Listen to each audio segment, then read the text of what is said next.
سپاہی نہیں دیے تھے۔ یہ سن کر عثمان صاحب مسکرانے لگتے ہیں اور کہتے ہیں اس سب کی صرف ایک وجہ ہے، آپ نے زندہ رہنے کے لیے دشمنوں کے ساتھ اتحاد کیا، لیکن وہ ایسا دشمن ہے جس نے ہمارے بہت سے بہادروں کا خون بہایا اور کئی بے گناہ لوگوں کو مارا۔ آپ نے والدہ سلطانہ کے بہت سارے ناجائز کام کو نظر انداز کیا ہے، انہوں نے بہت سارے بے گناہ لوگوں کو قتل کیا، میری زمین میں بیماریاں پھیلائیں اور میرے بیٹے اورحان کو زہر دیا، میری خاتون کو قید کر دیا اور ترکوں اور اسلام سے غداری کی، لیکن اب آپ سب اس کی قیمت چکائیں گے۔ یہ سن کر اسمہان مسکرانے لگتی ہے۔ سلطان علاء الدین کہتا ہے کیا عثمان صاحب نے جو الزامات لگائے ہیں ان میں کوئی سچائی ہے؟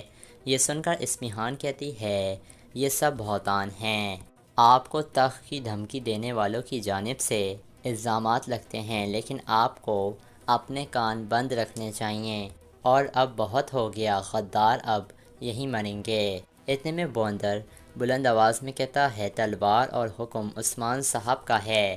یہ سن کر اسمہان حیران پریشان ہو جاتی ہے اور پھر عثمان صاحب اور ان کے ساتھی بھی حملہ کر دیتے ہیں۔ کچھ ہی دیر میں بہت سارے سلجوکیوں کو قابو کر لیا جاتا ہے۔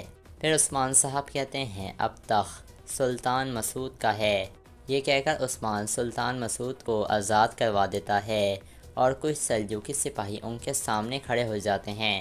پھر سلطان مسعود کہتا ہے علاء الدین خون بہائے بغیر تخت مجھے سونپ دو۔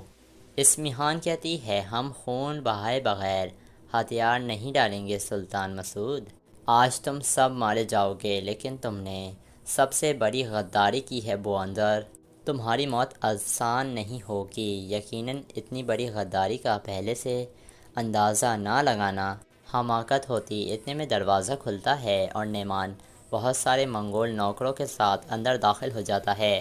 نعمان کو دیکھ کر عثمان حیران پریشان ہو جاتا ہے۔ پھر نعمان کہتا ہے تم سلطان علاء الدین کو اس لیے ہٹانا چاہتے ہو کیونکہ یہ میری طرف ہے۔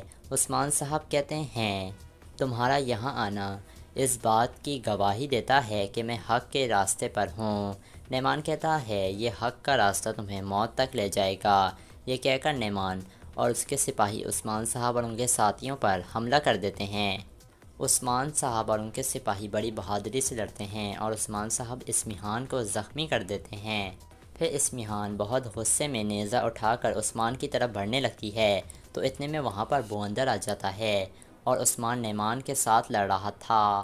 عثمان صاحب کے سپاہی بہادری سے لڑ کر کافی سلجوکی سپاہیوں کو نیچے گرا دیتے ہیں، لیکن ان کے مخالف سپاہیوں کی تعداد کافی زیادہ تھی، اس لیے کچھ دیر بعد عثمان صاحب کے ساتھی قابو میں آنے لگتے ہیں اور عثمان صاحب کے اوپر بھی رسی باندھ کر انہیں قابو کر لیا جاتا ہے۔ اتنے میں نعمان عثمان صاحب کو مارنے کے لیے اپنی تلوار ہوا میں بلند کرتا ہے تو اسمہان کہتی ہے رک جاؤ۔ یہ سن کر سب لوگ اسمہان کی طرف دیکھنے لگتے ہیں۔ اس کے بعد بورسا کے محل کا منظر سامنے آتا ہے۔ گورنر والیس بہت غصے میں کہہ رہا تھا بورسا والو جب تم لوگ یہاں پر سکون سے بیٹھے ہوئے ہو تب ہمارے دشمن حملے کر رہے ہیں۔ آخر کار عثمان کونیا میں جا کر سلطان مسعود کو تخت پر بٹھانے کے لیے لڑ رہا ہے۔ اتنے میں ایک کمانڈر کہتا ہے کونیا پر غزال خان کی حکومت ہے، عثمان ایسا نہیں کر سکتا ہے۔ کمانڈر کی بات سن کر ویلس کہتا ہے تم بالکل ٹھیک کہہ رہے ہو، لیکن سب سے بڑی غلطی دشمن کو چھوٹا سمجھنا ہے، تم وہی سوچ رہے ہو جو عثمان سوچتا ہے۔ تبریز کا ایک قافلہ اس وقت کونیا میں ہے۔ پھر وانس سا غصے میں کہتا ہے اب مجھے جواب دو، کیا تم لوگ سب خون بہانے کے لیے تیار ہو؟ یہ سن کر کمانڈر کہتے ہیں ہماری تلواریں خون بہانے کے لیے تیار ہیں۔ پھر وانس کہتا ہے آج ہم چاروں طرف سے حملہ آور ہوں گے، جب کہ عثمان اپنے علاقے میں نہیں ہے تو ہم اس کے ساتھیوں کو تباہ کر دیں گے۔ یہ سن کر ایک کمانڈر کہتا ہے ہم کن کو جہنم بھیجنے جا رہے ہیں؟ گورنر وانس کہتا ہے قبیلے میں لوگ جو رہتے ہیں ان کو۔ یہ سن کر کمانڈر مسکرانے لگتے ہیں۔ پھر گورنر وانس کہتا ہے تم لوگ کزر قبیلے کی طرف جاؤ گے۔ اس طرح گورنر وانس سارے کمانڈروں کو ایک ایک قبیلہ بتا دیتا ہے کہ تم لوگوں نے اس قبیلے پر حملہ کرنا ہے۔ پھر وہ اپنے خاص کمانڈر سے کہتا ہے تم میرے ساتھ آؤ گے۔ ہم عثمان کے سب سے قریبی اتحادی کو ایک ساتھ تباہ کریں گے۔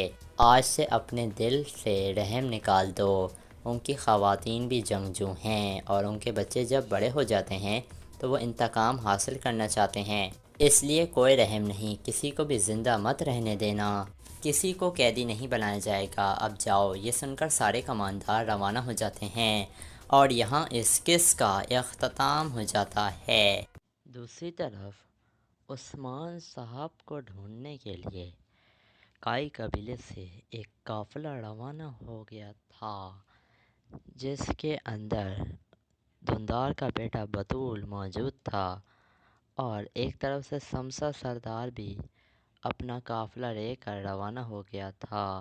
اتنے میں وہ دونوں آمنے سامنے آ جاتے ہیں تو سمسا سردار رک جاتا ہے اور دھندار کا بیٹا بطول بھی رک جاتا ہے۔